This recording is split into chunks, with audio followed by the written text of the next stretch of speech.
Hey, one more thing before you go. What if you could achieve all of your dreams and manifest your deepest desires? Sounds intriguing, doesn't it? Well, what if I told you that there are some life changing truths about the universe that can help you achieve just that? And that's not all. Today, we're going to learn about how to tune into the vibrational field to make it all happen. You all know that I've done it in my life, and I'm very, very happy with this next conversation because we're going to teach you a little bit about how to do it for you. Stay tuned because we have a special guest who's dedicated his life to helping others achieve their dreams and manifest their deepest desires. I'm your host, Michael Herst. Welcome to One More Thing Before You Go.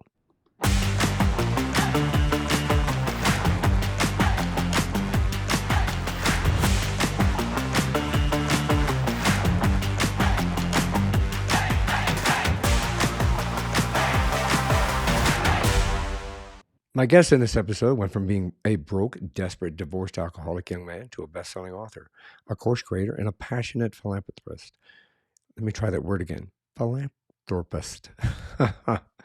And a man on a mission. He's dedicated his life to helping people achieve their dreams and manifest their deepest desires, drawing from his own experience as an entrepreneur. Mike knows what it takes to achieve success. In addition to writing best-selling books such as The Creation Frequency, Love Unfiltered, and Living Color, Mike has created two courses, The Creation Frequency and The Power of Intention, that will change your life. He is also the founder of Love from Margot Foundation, which he started in 2012 in honor of his late wife, Margot Murphy. Did I pronounce her name correctly? Yes, sir. Outstanding. Currently, Mike is building a center in Medellin that is dedicated to retreats that will help people from all over the world unleash their inner power, heal, and create lives they love. Welcome to the show, Mike. Thank you so much. I'm excited to be here. I'm excited for this conversation. I think what you do for the world is a wonderful, absolutely wonderful thing.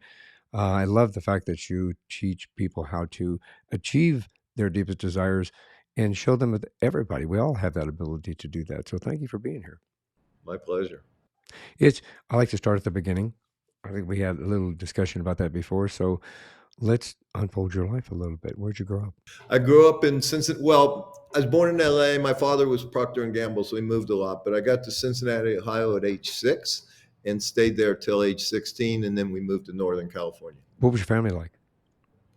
Well, my father he was a professional baseball, got to AAA, then retired early to marry my mom.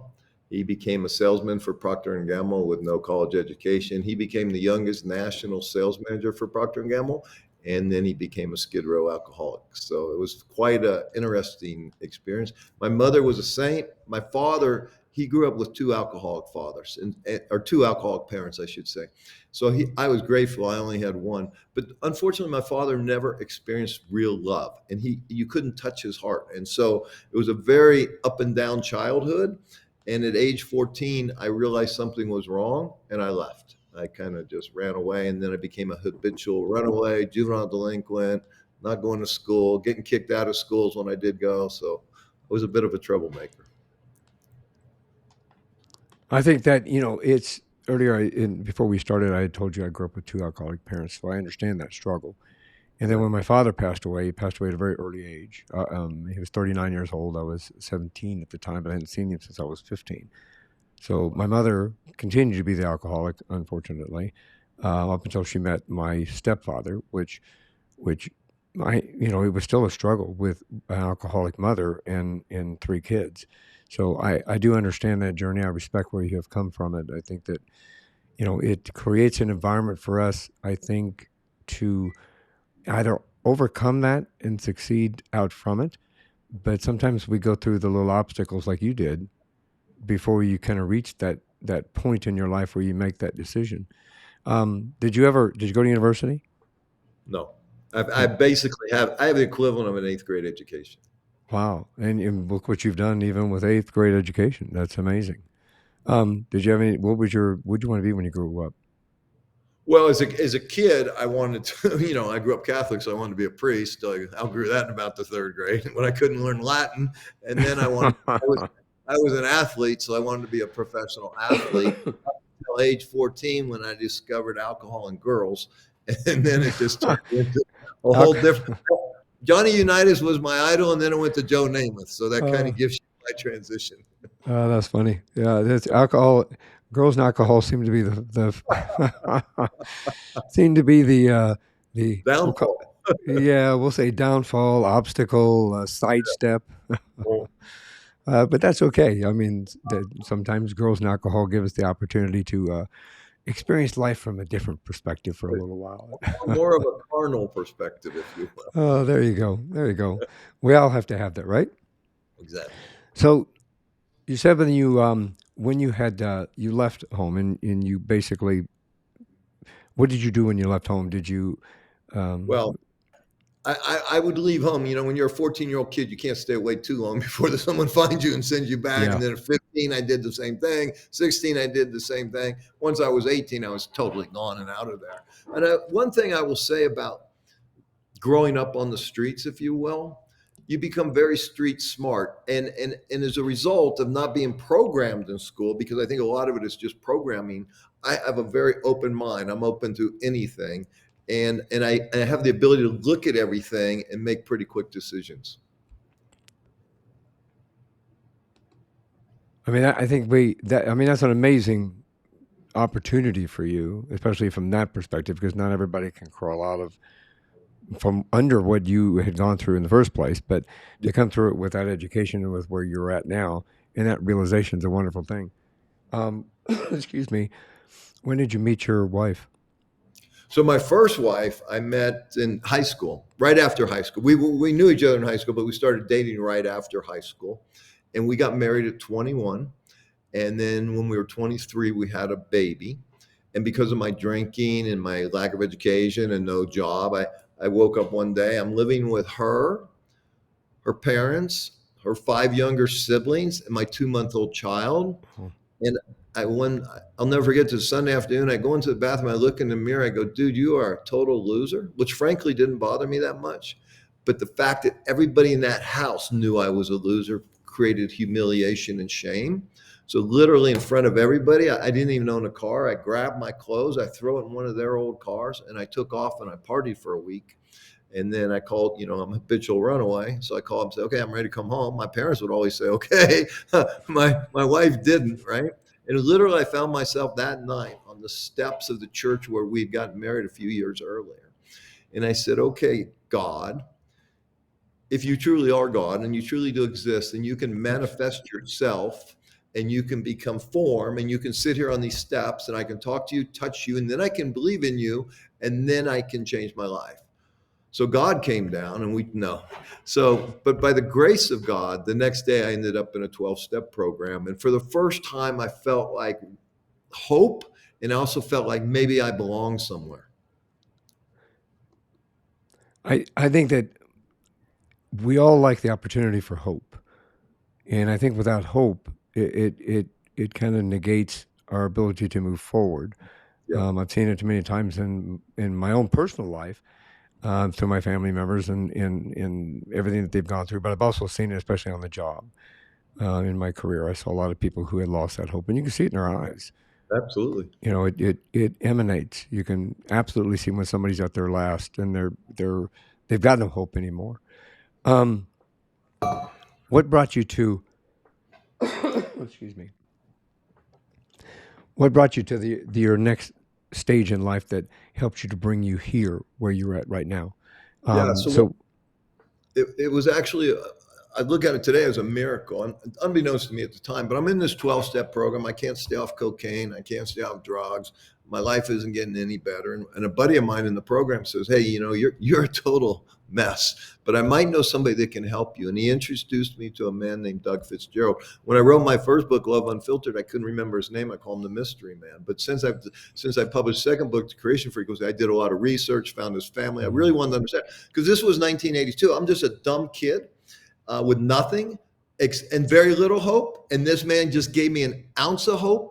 And here's what he said. He said, Mike, you come here 1 hour a day for the next 7 weeks. And I promise you, you will get everything you want in your life. And I looked at his house. It wasn't very that nice. I looked at his furniture. It wasn't very nice. He wasn't dressed that nice. But for some reason, because this was my only lifeline, really, And the killer was it was $50 a week, and I didn't have 50 cents, right? So, but nevertheless, I think I wrote a bad check for the first week and worked it out. But here's what he taught me. He said, number one, Mike, you got to create a balanced life. So we're going to create you break your life into 6 areas: career, relationships, contribution, material things, all that kind of stuff, right? And each week we're going to write an intention. And here's the difference. There's no difference between imagination and reality.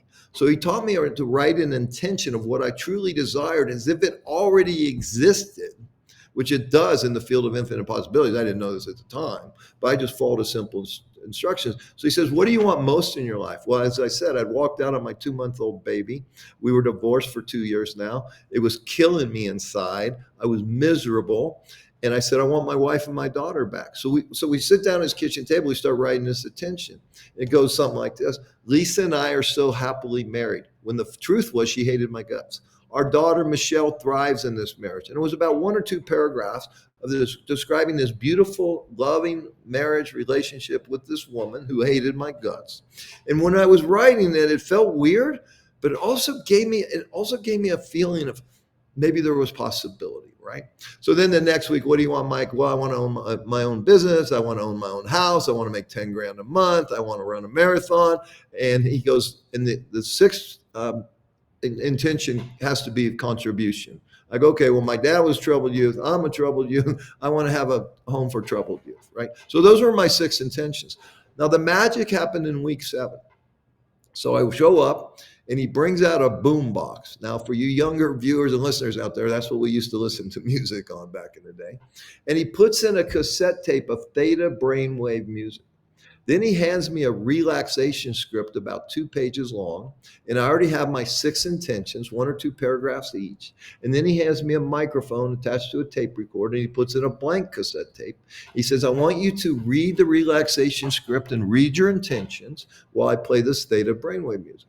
So there I am 7 weeks later, $350 poor, leaving there with this cassette tape with 6 intentions recorded on it. And he says, Mike, the important thing now is to listen every morning right when you wake up, because you're coming from delta into theta, and that's the best time to manifest. Pierce the conscious mind, get into the subconscious mind where the real power is. Now, I didn't know what the heck he was talking about. I just going to follow the simple directions, listen every morning. And he says, listen last thing every night, because now you're going from beta into alpha and then to theta. So that's what I did. And I wasn't religious about it. Sometimes I couldn't, it was so painful I couldn't listen, but I did the best I could. Within 4 months, I own my own business. Within 2 years, she calls me up and asks me out on a date. We get remarried, have 3 more kids. We buy our own house with no money down. So I don't have to tell you this, but the law of attraction is really using the power of your thought, which, Tesla said, if you want to understand the universe, you have to understand energy, vibration, and frequency. And that's what a thought is. And so you take this thought and then you attach a powerful emotion, which love and gratitude and contribution being the most powerful ones, and you put it out into the field of infinite possibilities. And guess what? All of a sudden, the right thought shows up, the right idea, the right plan, the right funding, the right book, the right person, whatever it is, synchronicities start to happen. And all of a sudden, creating what you truly desire becomes easier and faster. I challenge anybody listening to this to think of one thing in their physical existence that didn't first start as a thought with an emotion, a desire attached to it. So everything starts that way into the physical world. Once we understand that, now we can start telling that field of infinite possibilities what we truly would want. And the other important thing is, I say this to everybody I meet, the hardest journey you'll ever take, it's only 18 inches long. It's moving from here to here. See, my mind can lie to you. My mind can manipulate. My mind can be brainwashed to believe stuff that's not even close to being true. But my heart is pure. So when I live from my heart can't lie to you. My heart can't cheat you. So I live here, and then I use this magnificent supercomputer to create the plan to fulfill the desires of my heart. Most of us live here, and so we're becoming a doctor because that's what our parents want, a lawyer because that's what our mother wants. So we're never really true to ourselves and what we really want, and what finding our purpose, why we incarnated into this physical reality at this time. We're spirit. We live in an animal body. We urinate, we defecate, we fornicate. So we're an animal, but we're also spirit. That's the duality. That's the difficulty, right? And so once we realize that, then we can rise above the animal being, turn into the heart and soul that we're here for, find out why we're here. Now we have a purpose, and now life goes a lot better. That's amazing. I think that, yes, I agree with you on all of those levels. I think that a lot of times we allow our minds to block Yep. us because of fear of failure or fear, and not understanding that. Fear's the key. You just hit it right there. Fear. This is Yeah. where fear lives. This is where love lives. Yep. 100%. And fear prevents us from moving forward. It keeps us where we're at. We're frozen. People, Yep. the old cliche, frozen with fear. And you can't move forward. You can't move backwards. You can't move sideways. You just stuck right where you're at. It takes a lot of. I know this, and you know this. Let's help others understand that we all have the ability to overcome that fear. And like you said, pierce that little veil. What are some steps somebody can take if they realize that fear is holding them back that might be able to help them overcome it or move Well, past it? my favorite acronym for fear is false evidence appearing real. Okay. 99% of the time, what we fear, it's not even real. Okay. We're afraid of stuff that's in our mind. Okay. That's never going to happen. Right. And so that's why I call this the insane asylum, the committee of critic. It's always criticizing me, always judging everything. Right. And this doesn't. This just wants to be in love and community and integrity and responsibility, right? So I think and this is where the ego lives, which is the false self. That's why we have fear, because the ego is afraid to die, and the ego is not even real. And that's why it's so important to find our center here, our spirit, our essence, our soul, our consciousness, and then live from that place. And then, because this thing is magnificent, but we need to take care of this too. A lot of us, we have damaged minds. We're doing way too much stuff we shouldn't be doing. And so this is a very sensitive, I'm talking about the brain now. The brain is the hardware. The mind is the software. The mind is what gets programmed to believe stuff that's not true. But the hardware, we have to really take care of that, and through nutrition, through meditation. And so a lot of people have a damaged brain. And so if you want to change your life, you have to change your brain, and you have to heal your brain. Yeah, I agree with that. I mean, a lot of times we also, like in my personal situation, I had to go through anger and resentment, and there were so many emotions that I had to deal with, especially when I was sitting in a wheelchair, or my daughter was pushing me in a wheelchair, or my wife had to carry me to the toilet. It's one of those humbling situations where sometimes that perpetuates upon itself, and it sometimes is difficult to really look at light at the end of the tunnel. But I know that we've all got that opportunity to do that. I did it. You did it. Thousands and millions of other people can do it. And if somebody's out there listening, you have the opportunity to do that as well. It's a matter of self-reflection, I think.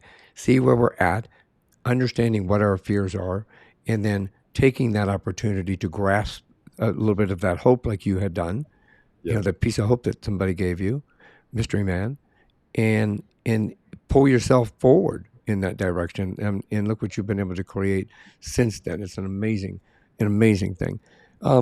How does the 4 life-changing truths about the universe come into play? Well, number one is understanding it, right? And this is what I love the work of Nikola Tesla, right? If you want to understand the universe, you have to understand energy, vibration, and frequency, because really that's what's going on. All colors have a different frequency. Everything is giving off a frequency, from a rock to a bird to us. So everything is vibrating a certain frequency. And what's interesting, Michael, is every human being has its own frequency. We all have our own IP address, if you will, to put it in modern terms, right? So we're all giving off this frequency, right? And what we're vibrating at is what we attract. It's magnetism, it's electricity and magnetism that runs this whole system here, whatever this is, right? And so when we realize that, and we realize that whatever we think and feel is what we're going to attract. But now, who controls what we think? Now, I believe that thoughts come from everywhere. I download some of the most beautiful thoughts, and then sometimes some of the craziest, fearful thoughts show up. But who gets to choose what stays here, what percolates, right? So I realize I'm in charge of these thoughts and how long they get to stick around. So the good ones I want to use and find a way that where they can serve me and serve others. And the bad ones I want to you have to guard your mind, because what's happening is a thought creates chemicals in our brain, right? If I have a fearful thought, this is the greatest pharmacy in the world. If I have a fearful thought, this thing makes chemicals that now go into my body, and it creates more anxiety or fear or depression or whatever. It's a continuous loop. But when I'm thinking good thoughts, now it's creating beautiful chemicals, and now my body feels it. And the other thing is, we have another brain or mind, if you will, and that's our gut. And so it's super important that, and most people in today's world, their gut is messed up because we don't have real food. We have lousy water. The air's not good, blah, blah, blah, blah. And then all this frequency stuff right here. And so we have to really take care of our gut, because then we can have a clear mind, and we have a clear mind, we can think better, and we can access things. So that's really important. Yeah, it's from a perspective of an individual that understands it, number one, and had to learn it. I mean, I knew it in the beginning because I practiced martial arts, and they teach you focus, and they teach you to Right. go deep inside yourself and show you that you have chi energy that flows through you, and that you can utilize that to help you. But when I went through my ordeal, I seem to have blocked that for a while. It just kind of covered up. And even though my kids and my wife would say, "Yeah, but think about this and think about that," it took me a little while to kind of to open my eyes and to open my ears and start listening to both the Yep. universe and to those around me, to Yep. remember what you just said, that we need to touch into that and tap into that and listen to that. And I would imagine, Michael, when you had that energy, every cell in your body went into fight or flight, right? So when you're in fight or flight and all these chemicals, cortisol, adrenaline are being released, we can't think clearly. Okay. We Yeah. need to get out of the lion's way. Okay. We need to protect ourselves. So you have this tremendous injury. So your body's going, what the heck just happened, right? So it's really hard in that situation to get still and calm and conscious and and access that. But here's the powerful thing about your story. At some point, you did it. I mean, you don't know how powerful your story is. I heard it today, and man, I mean, it's so powerful. And so and I'm going to suggest, and you tell me if I'm wrong or not, but I'm going to suggest that in this overcoming, you therefore had to become a new person, and you're 10 times more richer, more powerful than you were before the accident. Is that true? Yes, I believe that it is true. I think that it allowed me to create a better presence of myself. When I reinvented my purpose, it allowed me to kind of let go of some things in my past that uh, were holding me back on many aspects, I guess. So yes, it did allow me to become a different person, and I mean, I won't say different. I will say it allowed me to expand upon the good traits that and the good things that I did remember. It allowed me Yes. to be able to build upon that even Yes. more so. So it gave me a broader open eye and a more open ear to what was And going on. are you happier now and at more peace than you were the sergeant with the S on your chest? That's kind of a double-edged statement. Yes, I am, because I've realized that I mean, look, I love my job being a police officer. I really did. I was part of community-oriented policing, so I would park my car and I'd walk the neighborhood, and that kind of thing. I'd walk in the shops and talk to people and sit on the bench and talk to people on the street and things like this. I love doing that. I love saving lives. I loved protecting and serving. I really did. I thought that was my purpose for the longest time. When I became a police officer, I did it because of my background, because of my childhood, because of what I grew up with. I learned through my growth process, which is what you were talking about just a few minutes ago. What I learned when I opened my eyes and my ears and my heart and my brain, and I was able to look outside of everything and really go in depth, it gave me that opportunity to reflect on my new purpose, like this one right here. My new purpose is to inspire other people, to motivate people, and to educate people. And that is my mantra, is to inspire, educate, and motivate, or inspire, motivate, and educate. And it's a thing that gave me an expanse of having conversations with people from all over the world, where as a police officer, I wasn't open, wasn't uh, exposed to that. Occasionally we'd see tourists or whatever, but I've had conversations from people from all over the world, from Taiwan, from China, from Japan, from Australia, London, Ireland, Scotland, France, Spain, uh, Canada. I've been everywhere, and I would not have had that opportunity. I would not have had that reach that I have now to give people a message of hope or inspiration, or to say that you can do this also. So yes, it has opened doors for me. It has given me a better sense of purpose for myself that I value very much. I value where I'm at in this life. I value my podcast. I value this platform and the people that help get me here. Whereas I'm not saying that I wouldn't have done that as a police officer, but that trajectory. I will tell you that I have colleagues of mine that worked underneath me that went on up the line. I had colleagues that worked beside me went up the line, and those above me or other sergeants went lieutenant, captain, commander, assistant chief, chief. I still have my hair. And I look at them and I look at the toll that is taken on them over the last 20 years, because this has been a 20-year journey for me. I look at the toll that it took on them, and and I say this uh, not with ego when I make these statements. I say this as a perspective. I looked at the toll that it took on them, the lines in their face, the gray hair, the stress, the I still can't sleep, the stomach issues, the everything. And I was able to let that go. I was able to get to a point in my life where I didn't have to worry about it. So to me, where I'm at in this point in my life, I'm not a rich man, but I am rich in many other ways. Exactly. I've got my family stuck with me. My wife and we're working on our 34th wedding anniversary this year. Wow, congratulations. And through all of that, and my kids, fantastic family, my sister, my brother-in-law. It has been a journey for all of us. I may not have had that deeper connection with all of them without following what you just said a few minutes ago about vibrational and touching reaching deep inside ourselves and piercing that veil and understanding the connection between us and the universe, our energy, our spirit. And in that, yes, we have a physical manifestation, but we also have that energy within us that lives on, and we can choose to do it in a positive way, or sometimes, unfortunately, in a negative way. We Right. do it in a negative way is detrimental not only to ourselves but to those around us.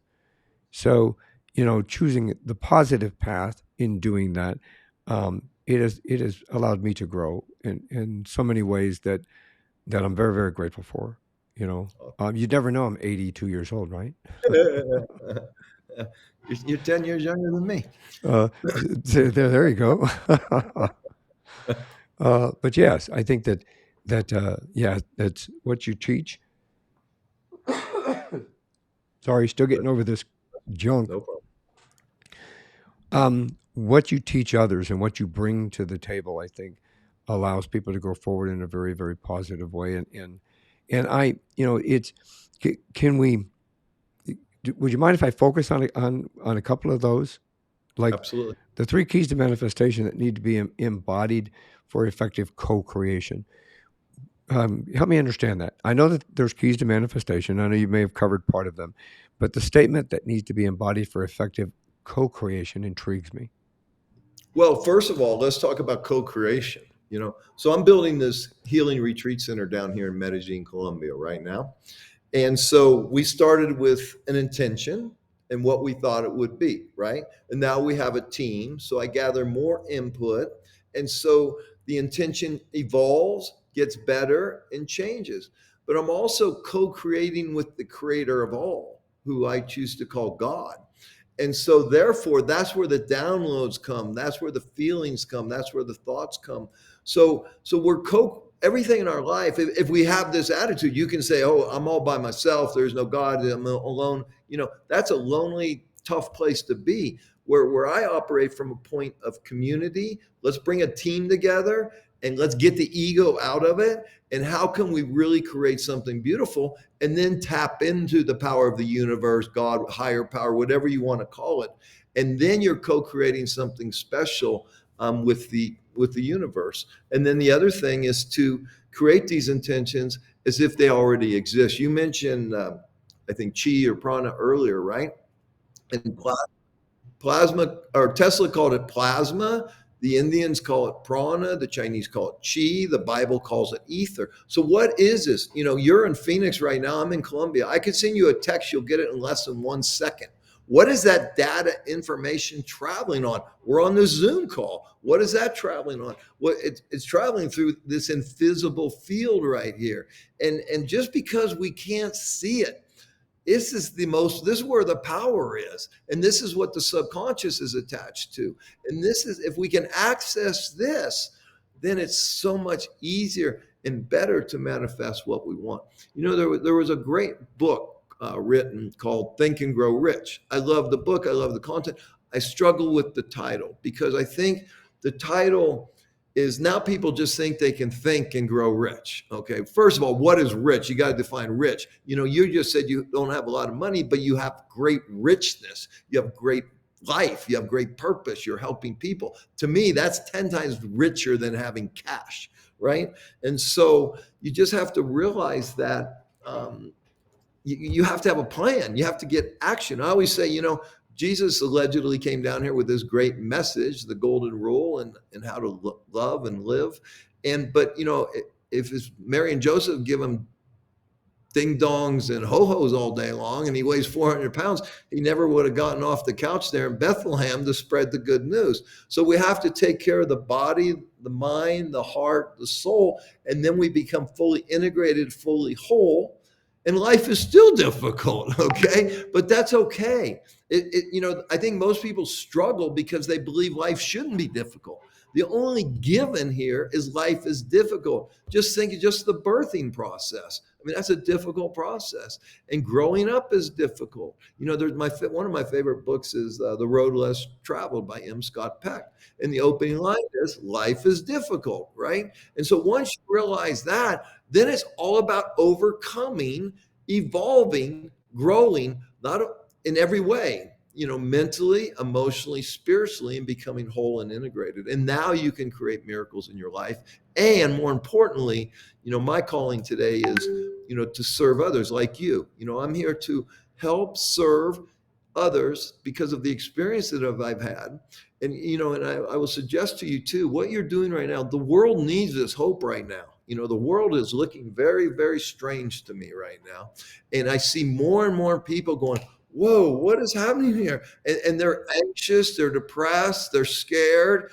And this is why what you do, what I'm trying to do, I applaud you and I thank you because the world needs us right now.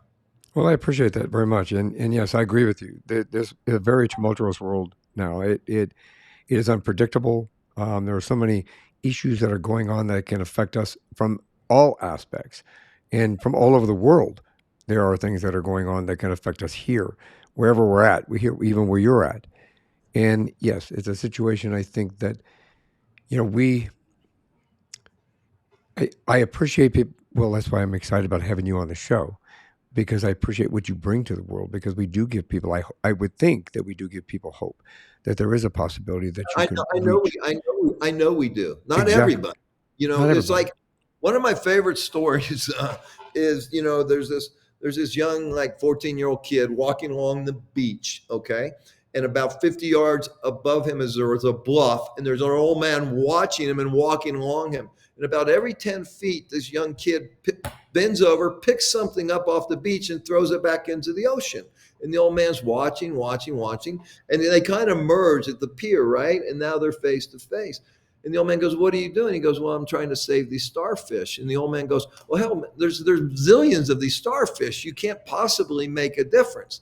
And the young man looks in the old man's eyes. He bends over, he picks up a starfish and he throws it back into the ocean. He goes, I just made a difference for that one. And that's all we can do. We're not going to change the world, but if we can touch a life here, and bring, teach people to overcome like you have and become powerful. See, I think the biggest issue in the world today that we're being programmed to become victims. Okay, so either all of us are victims or none of us are victims. Pick your poison, right? So therefore, none of us are victims. We all are here to create. We're creators. You're either creating and growing, or you're dying. It's that simple. Okay, and when you're dying, what I'm talking about is you get stuck, you give up. Oh my gosh, life is just, and this is true. People have had terrible lives, and they contract, right? You go, oh man, they can't take the pain. That's why they live here, because here it hurts. Hurts living here, feeling that pain, right? So they contract, and then they go, oh, I'm a victim. Okay, you're not a victim. You are a powerful creator, but you have to own that. And what you have to do is you have to own every condition in your life. Okay. I mean, I have some health issues right now that are somewhat serious, but I did that. Okay. I'm not a victim. They want to tell me it's genetic. I'm telling you guys, it's not genetic. I know my life. I know what I've done to my body. and I'm not surprised by this at all. So I own everything in my life. Therefore, I have my power. Therefore, I can change these things in my life, and I can create a better life. And that, I think, the biggest message for the world today is, listen, guys, who's ever listening and watching this, you are not a victim. You are a powerful creator. You just got to learn how. You've created this mess. Okay. You can create something more beautiful. Is it easy? No. Is it possible? Heck yeah. And through my technology, we have an app, we created an app. You don't have to bring out a boombox and all that. And we made it so much simpler now to use this process to go inside. This is what I love. We were talking about Dr. Joe Dispenza earlier. What I love about his work, see, we have these two eyes that are always looking out, looking for everything, looking for God, looking for this, looking for love. Everything we need is within us, but we need to go inside. Okay, that's the secret trick. And that's, your ability through martial arts, that you have this injury. It was your ability to go inside where you learn how to heal yourself and find the right people to assist you in your healing. So you co-created your healing with your intention, and then finding the right doctors and doing the right things. Yes, the 100%. If I had not done that, I think it comes down to, if I can add this to what you just said, choice. Yeah. Yes. We have a Amen. choice, and Amen. that choice is either to take a step forward, or to stay where we're at, or take two steps backward. And Yep. sometimes we get knocked two steps backward, but when you do, you still have a choice. Do Yep. I To get back. take that two steps back and then two more forward, or Yep. how do I do this? So if you don't mind me adding that to that, I think that choice is a very Beautiful. important aspect of even intention, and looking for intention, and emotion on how to manifest. And I'll, And and I'll add one more C word: care. We got to okay, care about ourselves. All yeah, right. I promise you, the same. You take 100 people that went through what you went through. I don't know how many recover and how many become bitter, turn to alcohol, drugs, depression. They give up and they quit caring. Okay, you mhm. didn't, right? And so you fought. I don't know what the percentage would be, but I would hallucinate that it's 5% that really have the inner strength to do what you did, and a lot of people will just give up. Well, I don't have those numbers either, but I would say I do know others that they were in my path that went the dark road. We call it Yes, the dark road, and went because from they that were a perspective. victim. They were a victim. You said, "I'm not going to be a victim. I'm going to fix this." Now, I'll be honest, it took me 4 years to figure that out. Oh, dude, trust me, I get it. So I've struggled more with in the. In my, no one struggled yeah, in life more than me. No one's had more bad habits than me. Okay, but we yeah. all have a shadow side. Okay, but I know my shadow side. I know what it's like, and I know how to deal with it, and still create a beautiful life, and still find a way to help others. So listen, man, we're all human. We all got this Yeah, well, duality. inside of us. We all got good and evil within inside of us, and that's okay. But which one do you feed, right? So I feed the good as much as I can, and I'm still susceptible to screwing up. Well, and I think we all are. And Yeah. it's one of those things that, you know, when we do fail, or when we do have a misstep, or if something doesn't quite go the way we want it to that day, there's just a learning. Bruce Lee used to say that everything is a learning step. Everything is an education. Take in everything, pull out what you can use, and throw the rest away. Don't worry about the rest. Don't compare. Once you figure out something that works for you, use that, and don't compare it to everything else. Don't compare it with this person or that person. You can't see my hands moving, but this person, that person, and that kind of a thing.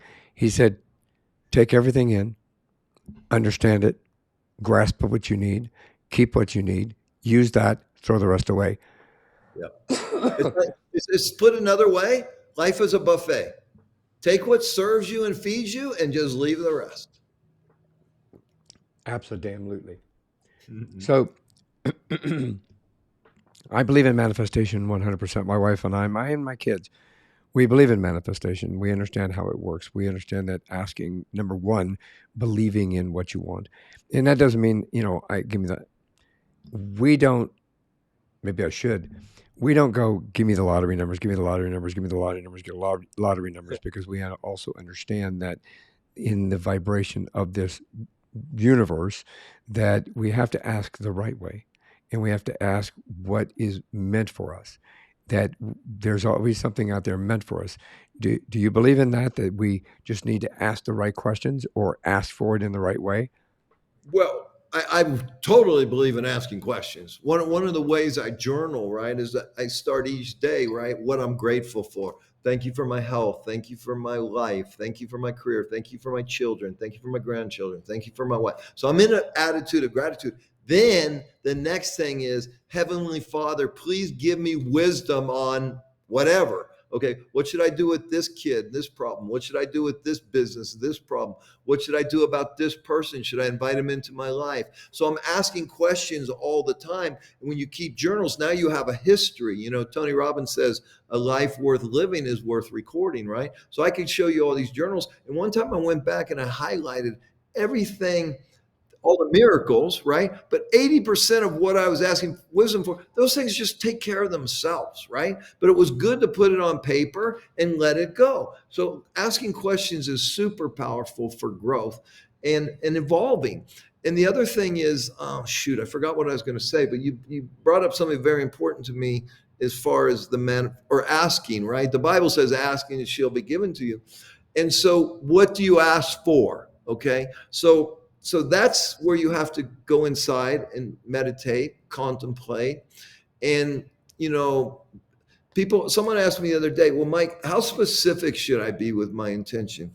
I go, be super specific as much as you can, right down to the last thing, but then be totally flexible. Okay. Don't be so ingrained. Like I'm trying to manifest a boyfriend if I'm a girl, right? And he's got to have blonde hair. He's got to be this tall and okay, that's great, but be flexible because what you're looking for is love. So if it shows up in another package, don't shun it away, turn it away. Say, okay, oh, instead of blonde, it's brown. Okay, instead of 6'3", it's 6. You know what I mean? So be specific, but be flexible because realize that you're co-creating with the creator of all.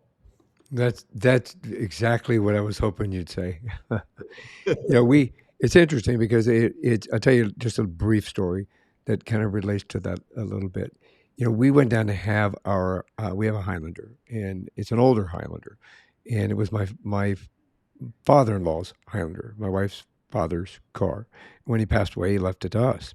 So we had to have some work done on it, and we took it down to this mechanic that we trust. And when we get in there, the guy says, "Well, I think we're going to put brakes on this because it needs brakes, but we're hoping we don't have to do the rotors and this and this and this and this."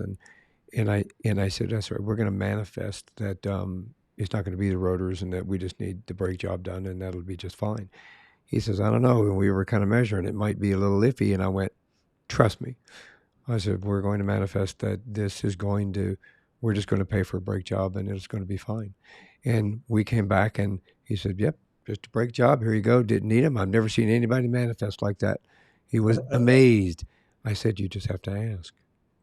Yeah. And by the way, you're talking to a 40-year car dealer here, okay? And Mhm. so and so it's like I going to the service department of car dealership is, I liken it to going to the doctor, right?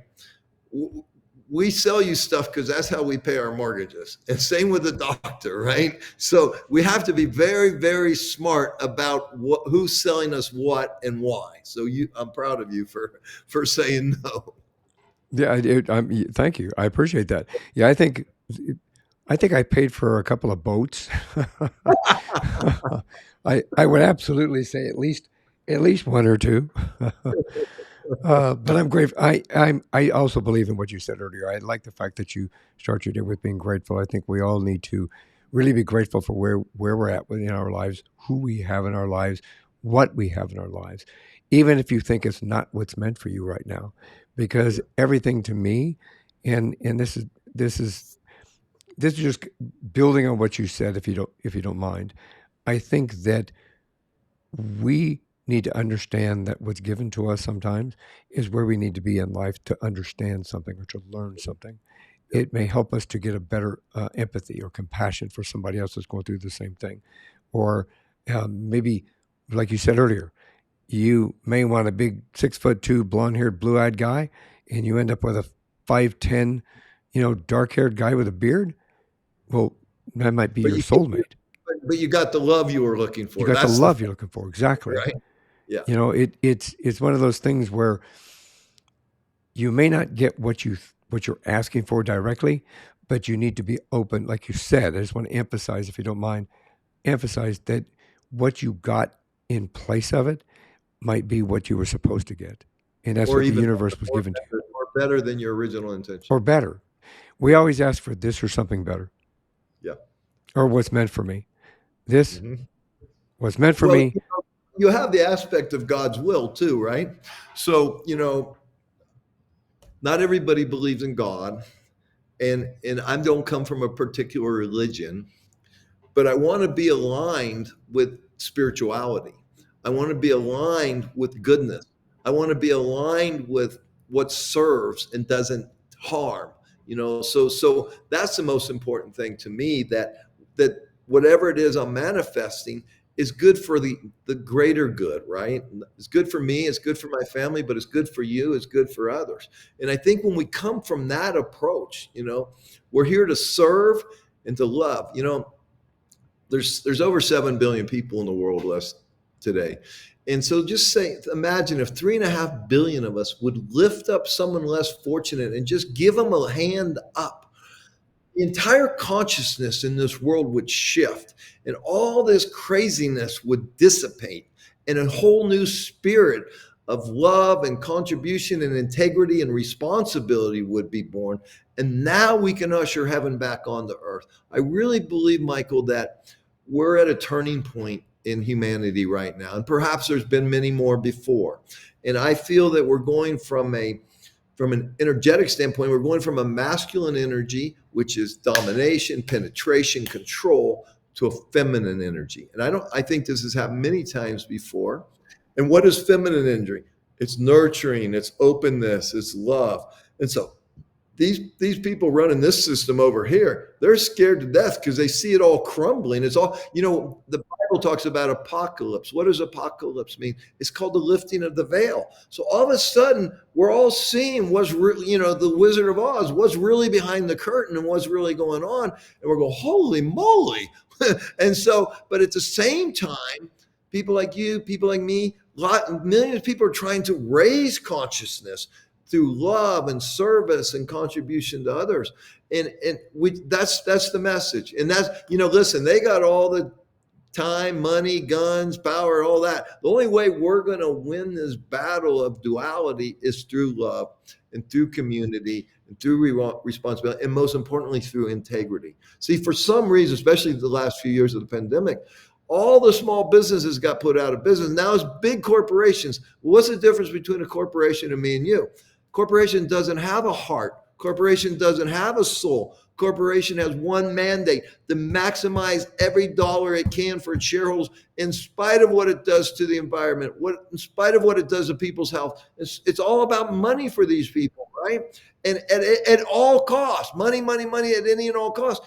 We don't care what we're doing to your health. We don't care what we're doing to your mental health. It's all about us. So this is what's got to shift, and we got to go back to being together in a small community and thriving there, and then growing that through a spirit of community, responsibility, integrity, love, and contribution to one another. That's brilliant. Yeah, brilliant. Brilliant statement. Brilliant statement. I can't even say anything. That's 100%. I think that we, as a society, need to reflect upon how we are treating other individuals and open our hearts Yeah. and our minds.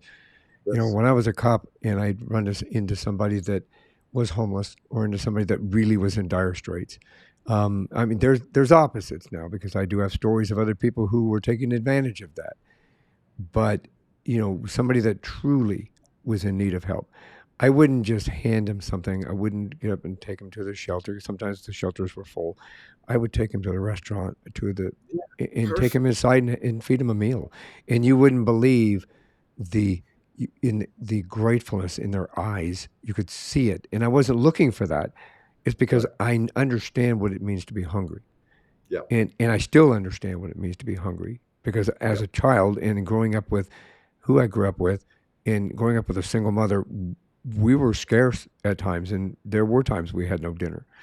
I Right. grew up with that. I grew up with going to lunch at school and not having a lunch. So, I understand that. It We as a society need to do exactly what you just said. We need to kind of start from little and build back out again with the understanding and compassion and humanity that we all deserve as human beings because we all are connected. Whether Good. you think we are or not, we not you indirectly, but I'm talking to the audience. Whether you think we are not, we all are connected. We all come from the same energy. We all come from the same source, and we're all connected in that regard. And taking care of your fellow human being and treating them with compassion and humanity and empathy is is something, and love is something that we all need to start reflecting on and building upon to bring our community back to where it is now, because that's a whole nother, we could talk for another hour on that conversation. But the way corporations, the way governments are going, the way, I mean, it is just disgraceful on so many levels. That yeah, we should have another conversation down the road in regard to that. It is, I think that it is taking the level of negativity to an all-time extreme high, and unfortunately, it's spreading worldwide Yes. in Yeah. regard to that. So we need to do something that's going to push that negativity out outside of this realm, and bring in more love and compassion and humanity. Anyway, that's again a whole nother conversation. Excuse me. Can we touch upon real quick? I kind of missed it, and I should have brought it up earlier, but I glanced at my notes. You've helped thousands of women with breast cancer with your foundation, Love from Margot Foundation, which you started in 2012 in honor of your late wife. Um, how did you get that started? May I ask that journey? Do Yeah. you mind So, talking about that journey? I've had a bunch of different lifetimes in this one life, right? So, I manifest getting my wife back and remarrying her, having three more children. We have four kids. So imagine this: here I am, a Chevrolet dealer. One of my dealerships was Chevrolet, and I'm sitting there one day, and now I married my wife twice. I live in a very, very multi-million dollar mansion. I teach little league coach little league baseball. I teach Bible study at the church. I swear to you, I am the last person on planet Earth ever to get divorced. And here I am in my office one day, and this woman walks in to sell me television advertising on Telemundo, Hispanic advertising. The moment our eyes met, there was a connection that I've never felt at any time in my life with anyone. And so I would learn later she felt the same thing. But for 7 months, we worked together. And she's fallen in love with me. And the day she walked into my office, she'd been married 2 months. And we're very proper people. We want to do what's best and we don't want to hurt people, right? And so For 7 months, we're working together. She's falling in love with me, and I don't know it. I'm falling in love with her. She doesn't know it. One day, we compared notes, and we started an affair. And we are not the kind of people to have an affair. So we immediately separated from our spouses, but we lied to them. That's the only regret I have in my life is I should have told the truth, said, I met someone, I'm sorry, I'm leaving. But nevertheless, we did this. And so imagine this. So now we're living together, and 4 months later, her husband finds out, everything blows up. 4 months after that, my wife finds out, everything blows up. And a month after that, I find a golf ball size tumor in Margot's breast, stage 3 breast cancer. And so we were together a total of 10 years, 9 of those years battling breast cancer. And in December 1st, 2010, towards the end, the doctor said, Margot, unfortunately, the cancer spread to the lining of your brain. If you do nothing, you have 6 weeks to live. And if you treat it, you have 6 months to live. So we never discussed it. We just went out. We started to fight to beat this disease, praying for a miracle, but every night preparing for her to take that last breath. And so that's my book, Living in Color. And I chronicle those 6 months with flashbacks into our amazing love story, right? So after Margot passed, which was, I'm grief. I mean, I can't even tell you the devastation, the grief. The only blessing, the silver lining in that was, for the first time in my life, I didn't have any ego. I couldn't resist. I was just totally devastated. And I believe that God was able to come in, fillet open my heart, take out all the arrogance, self-centered, and BS, and replace it with love. And that's when my life started to really change. So this big hole in my heart over the last 12 years have been being filled with love and love. And, we either get better or bitter. And so I chose to get better. And so anyways, a month after she had passed, a friend calls me up and says, Mike, my sister-in-law, Amanda, is moving from Montana to the San Francisco Bay Area because she has stage 4 breast cancer. 38 years old, the same age that Margot was when she passed. Amanda had 3 children. She didn't have a husband. She didn't have good insurance. She didn't have additional money for resources. And she was a minority. So I took her to Margot's oncologist, and he said, okay, Amanda, let's order some tests. So for about 2 or 3 weeks, I went with Amanda, and we did these tests.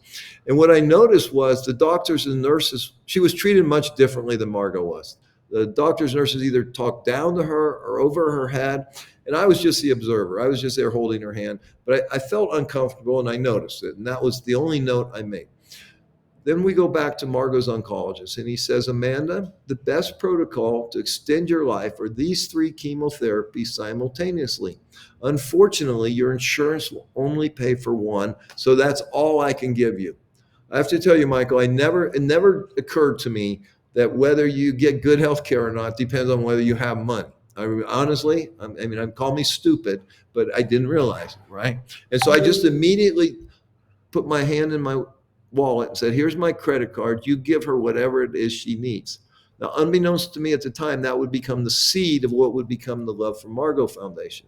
And for 4 years, I would give financial grants to women below the poverty line while they battle cancer. Why? They don't have money to begin with. Now they have this diagnosis, so now they can't work. Their expenses go up, and they were screwed. There is no safety net for these people. And I could tell you stories you wouldn't even believe me. I don't even believe them, and I was there. And so we started giving grants. And after about 4 years and well over $1 million, I'm going, dude, I'm going to go broke here, right? And it wasn't making a difference. Every once in a while, yeah, we would help someone, and they would go to treatment, and they would get better and go back to work. Very few with times that would happen. Normally what happened, they get sicker, and then eventually die. I go, okay, this is not sustainable. I'm going to go broke. And it was a nonprofit foundation, but I'm not good at raising money. And also people don't want to give money to minorities dying of cancer that are poor. Okay. So it wasn't a very sexy offer I had to give to people, but I fell in love with these people, or these women, and they forever changed my heart. So I go, okay, what can I do now? Well, their immune system is being destroyed by the treatment. So I started buying water purifiers and juicing machines and vegetables. And so trying to help that way. Now they think I'm their doctor, right? And I'm a car salesman. I go, okay, well, this isn't. And so now that's why I'm doing this thing in Colombia, and we call it conscious capitalism. So we're creating the most amazing retreat center in the history of retreat centers. The experience here will be nothing like it. Our property, I've been all over the world. I've never stood on a piece of property with so much energy and so much vibrational frequency where I know it's a healing energy, right? It's that powerful. And all the protocols, all the procedures, we do physical detox and then we do energy and spiritual medicine. So it's a 2 week retreat, right? So, but we charge people, but then we give a scholarship for every retreat to someone from the Love from Margot Foundation that is still early in their diagnosis and wants to learn how to heal themselves. So the name of this place is Mountains of Hope, and it's where you can come to learn that you have the power within to create better health and to heal yourself. And that's what I'm doing now. That's amazing. You brought tears to my eyes. Thank you for taking care of people like that. You're welcome. Thank you for taking care of the people that didn't have a voice and had no Yes. opportunity. Yes. Yeah, that touches my soul. So I appreciate that very much. Um, I know we're kind of running a little long on time, but if we can talk about your books, please. And I know that you have a podcast and you've got a special opportunity for people. If we can Yep. kind of touch on those, I would greatly appreciate it. Thank you for that opportunity, Michael. So my personal website is mikemurphyunfiltered.com. And if you go there and you go mikemurphyunfiltered.com/gift, we will send you one of our courses for free. So please go there. And there's lots of material about the creation frequency and what about the app and all that kind of stuff. Our other website is mountainsofhope.com, and that's our healing retreat center in Medellin, Colombia. We only take in about 16 to 17 people per retreat. We're going to sell out. Our first retreat's not till September.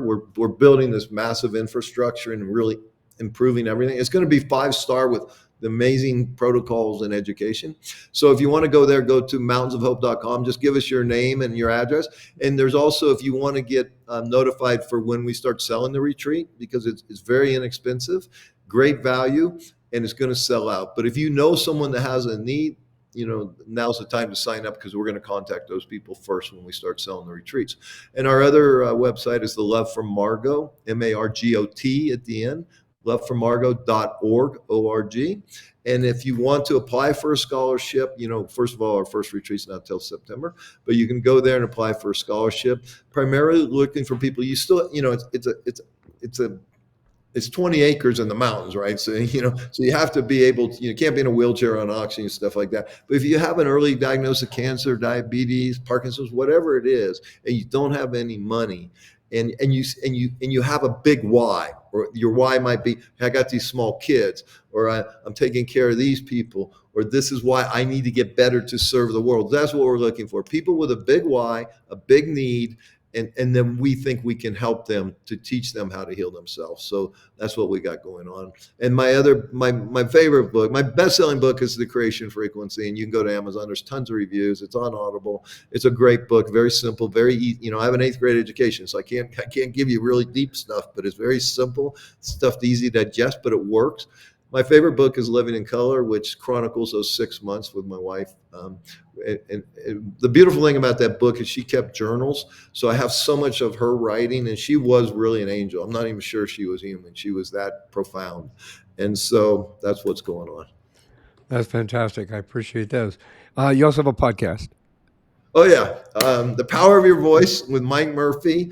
It airs every Thursday night, 5 p.m. Pacific, and so it's really about 10 minutes. We bring in one of the health coaches from Mountains of Hope, and then I'll give you a little 10-minute inspiration and about manifestation or creation or anything about your health, anything that will improve your life. And then we have a powerful guest. We're hoping you'll be one of our guests sometime.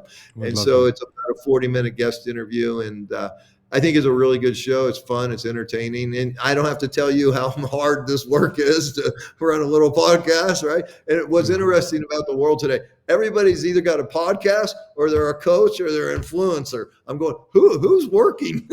I mean, this is work. Don't get me wrong. But who's producing something that, Yeah. So it's crazy time, but, Yeah, it's do the best. amazing. When I first started podcasting, there were 876,000 podcasts roughly across the Help world. me out. How many now? 876,000. Now there are 5.4 million. It went from 876,000, there was little numbers in there like 876,400 and blah, blah, blah, to 5.4 million worldwide from the time I entered this arena in January 1st of 2019 until now. it blows me away the amount that have been Well, out there. and there you go. Who's consuming all this content, and what are they doing with the rest of their life, right? So, Exactly. I'm almost feel bad that I have one, but I really enjoy it, and I'm sure you Well, enjoy doing it. I enjoy it because the key to podcasting in any podcast, and anybody out here that obviously you're listening to this one or watching this one, the key is bringing valuable content to Yeah, people that there you go. will educate, inspire, motivate, and educate them. That's the key. And there's a lot of podcasts out there that don't do that. They just want to come on and talk, and they want to be the next Joe Rogan, and Right, blah blah blah blah. That's a third conversation. But right. anyway, hey, listen, Mike, it's been an absolute pleasure meeting you. I think that you're a wonderful individual and an asset to society as a whole. And I think that I really, not I think, but I know that I appreciate you being here and the fact that what you bring to the world and what you give back to individuals. My sister battled breast cancer. She had this is her third time she's gone through cancer. She just had surgery recently, and so I understand that journey wholeheartedly, and I appreciate what you bring to that world as well. As the reason I thought we'd touch on that really, really quick because that's what an amazing opportunity for people to get a quality of life that they are missing, and only based upon ethnicity or financial aspects. You're giving them the opportunity for some hope to be a human being again for a little while. So I'm grateful. This is one more thing before you go. So before we go, do you have any words of wisdom you could share? Well, I would just say, listen, as I said before, you guys, listen. The world is unraveling. Ignore it. Go within, find your purpose, live in your heart, and figure out why you're here and what you can do to bless your. And it depends where you are in life, too, right? If you're a young person, you need to manifest different things than me at 65 years old. Carnegie said we spend the first half of our life making money so we can give it away the second half. So I just say, listen, we need to get out of ourselves, and we need to look at the world and say, hey, where can I serve and how can I help? And Brilliant you'll be words of wisdom. blessed. And the major thing is always say this: you cannot outgive God. Okay, I don't give to get, but it's a spiritual law, the law of reciprocity. And the more you give, the more you receive. And it's not 1-to-1; it's 10x, 20x, 50x. It's not why I do it. I do it out of love and wanting to serve. But the blessings come, ladies and gentlemen. Trust me. A brilliant, brilliant words of wisdom. Thank you very much, Mike. Thank you for coming on the show. I really appreciate you. I'll make sure that all the links to everything we just talked about will be in the show notes. I'll also add the other link you were talking about so they get the free gift. So to make sure that if you're just watching or you're listening, you can go back and just click the link. It'll take you right to it. Again, pleasure to meet you. I will be happy to come on your show, and we'll connect with that after this. And in the meantime, again, this is one more thing before you go. So before you all leave, thank you very much for listening. Thanks for being a part of the show. And have a great day. Have a great week. And we'll see you next week. Thanks for listening to this episode of One More Thing Before You Go. Check out our website at beforeyougopodcast.com. You can find us as well as subscribe to the program and rate us on your favorite podcast listening platform.